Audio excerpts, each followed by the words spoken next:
여러분, 만약에 나 자신, 그리고 내가 사는 이 세상을 근본적으로 더 좋게 만들 수 있는 고대의 청사진이 있다면 어떨까요? 바로 그게 오늘 우리가 함께 살펴볼 대학이라는 책입니다. 수세기 동안 바로 그 역할을 해왔죠. 자, 그럼 한번 시작해볼까요? 이 말이 참 멋있죠. 이 말을 한 사람들은 바로 송나라 시대에 거의 잊혀졌던 이 텍스트를 다시 발견해낸 학자 정자 형제입니다. 그들은 대학을 그냥 오래된 책, 고리타분한 고전, 이게 아니라 진짜 나은 사람의 성장이 사회 전체를 바꿀 수 있다는 걸 보여주는 아주 실용적인 매뉴얼로 본 거죠. 그런데 말이죠. 이렇게 대단한 지침서가 한때는 완전히 산산조각 나서 수세기 동안 그 의미를 잃어버렸다면 어떨까요? 네, 이게 바로 대학이 품고 있는 아주 드라마틱한 이야기의 시작점입니다. 완벽했던 시스템이 어떻게 무너졌다가 또 기적처럼 복원되는지 그 여정을 지금부터 따라가 보시죠. 자, 먼저 배경 이야기부터 시작해 볼게요. 아주 먼 옛날 고대 중국의 하나라, 상나라, 주나라 시대로 한번 가보겠습니다. 사람들은 이때를 일종의 황금 시대였다고 생각했어요. 왜냐하면 이때는 정말 완벽한 교육 시스템이 있었다고 믿었거든요. 그리고 그 시스템이 덕망 높은 사람들을 키워내고 아주 조화로운 사회를 만들었다는 거죠. 당시 교육이 진짜 흥미로운 게 뭐냐면 굉장히 체계적이었다는 거예요.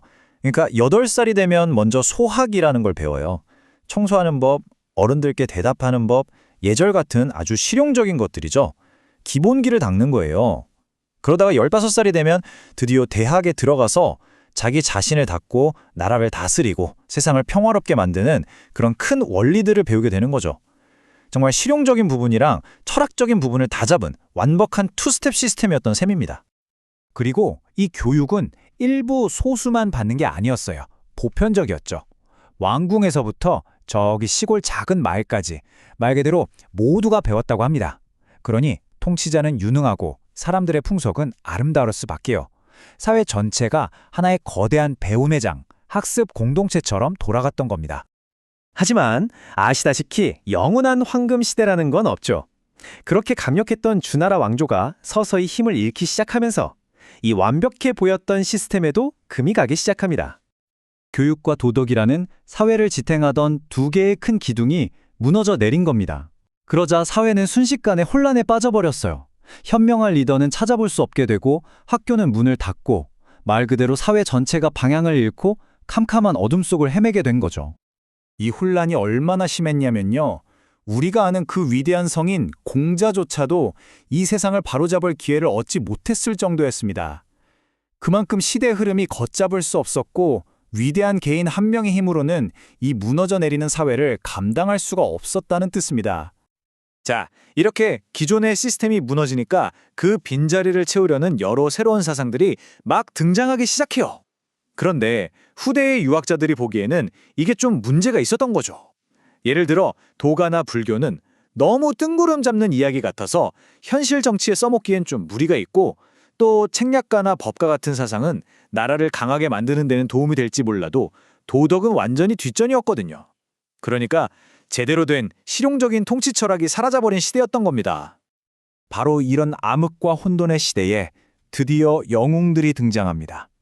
잃어버렸던 그 위대한 청사진을 다시 복원하겠다는 임무를 스스로 짊어진 사람들, 바로 송나라 시대의 학자들이었습니다. 사실 대학이라는 책이 아예 사라진 건 아니었어요.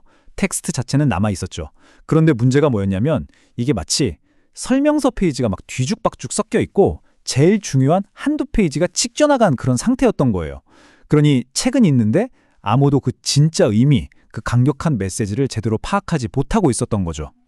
이 엄청난 지적 복원 작업의 중심에 바로 주의라는 학자가 있었습니다. 이분은 정말 대담한데요. 마치 지식의 고고학자처럼 흩어진 텍스트 조각들을 하나하나 맞추고 뒤섞인 순서를 논리적으로 바로잡아서 대학의 원래 모습을 되찾는데 거의 평생을 바쳤습니다. 주의의 작업이 얼마나 대담하고 또 중요했는지 이 숫자 하나만 봐도 알 수 있어요. 134. 이게 뭐냐면요. 주의가 보기에 대학의 첫 단추라고 할 수 있는 경물, 즉 사물의 이치를 탐구한다는 부분에 대한 설명이 통째로 빠져 있었다고 본 거예요. 그래서 직접 134자의 해설을 추가해서 이 위대한 청사진에 빠진 조각을 채워 넣은 겁니다. 정말 대단하죠? 자, 그럼 이제 드디어 그렇게 복원된 청사진의 핵심 내용을 들여다볼 시간입니다. 과연 대학이 말하는 위대한 사람이 되는 길은 무엇일까요? 대학은 먼저 세 가지 큰 목표, 삼강령이라는 걸 제시해요. 첫째는 명명덕, 내 안에 힘이 있는 밝고 선한 본성을 다시 환하게 밝히는 거예요. 둘째는 친민, 다른 사람들과 가까워지고 그들도 새롭게 변화하도록 돕는 거죠. 그리고 마지막, 지어지선은 이 모든 과정을 통해 도달하는 궁극적인 경지, 바로 완벽한 선의 상태에 머무는 겁니다. 이게 바로 이 여정의 최종 목적지인 셈이죠. 자, 그럼 이 목표에 어떻게 도달하느냐? 바로 이 8단계 로드맵, 8조목을 통해서입니다. 그런데 여기서 정말 놀라운 건 바로 그 순서예요. 보세요. 모든 것의 시작이 어디죠? 바로 나 자신, 내면입니다. 사물의 이치를 탐구하고 알을 끝까지 파고들고 뜻을 성실하게 하고 마음을 바로잡는 것부터 시작해요. 이렇게 나 자신을 완벽하게 바로 세우는 수신을 이룬 뒤에야 비로소 그 영향력이 바깥으로 뻗어나가는 겁니다. 가정을 바로 세우고 나라를 다스리고 마침내 온 세상을 평화롭게 만드는 거죠. 안에서 밖으로 작은 것에서 큰 것으로 나아가는 이 논리, 정말 대단하지 않나요? 그러니까 핵심은 아주 명확해요. 이 8조목이 말하고자 하는 건 결국 이겁니다. 여러분, 세상을 바꾸고 싶으세요? 그럼 먼저 자기 자신부터 바로 세워야 합니다. 그럼 자기 자신을 바로 세우려면 어떻게 해야 할까요? 바로 우리를 둘러싼 이 현실을 제대로 이해하는 것. 거기서부터 시작해야 한다는 겁니다. 모든 위대한 변화는 결국 내 안에 아주 작은 성찰에서부터 출발하는 거죠. 자, 그렇다면 이 수천 년 전의 이야기가 지금 여기를 살아가는 우리에게는 어떤 의미가 있을까요? 마지막으로 이 부분을 한번 짚어보죠. 바로 이 네 글자, 수기치인. 이게 대학의 모든 가르침을 한마디로 압축하는 말입니다. 수기, 먼저 나를 닫고 치인, 그런 다음에 다른 사람을 다스린다. 진짜 리더십, 진짜 영향력은 어떤 외부적인 힘이나 권력에서 나오는 게 아니라 오롯이 내면의 수양, 나 자신의 인격에서부터 시작된다는 정말 강력한 메시지죠.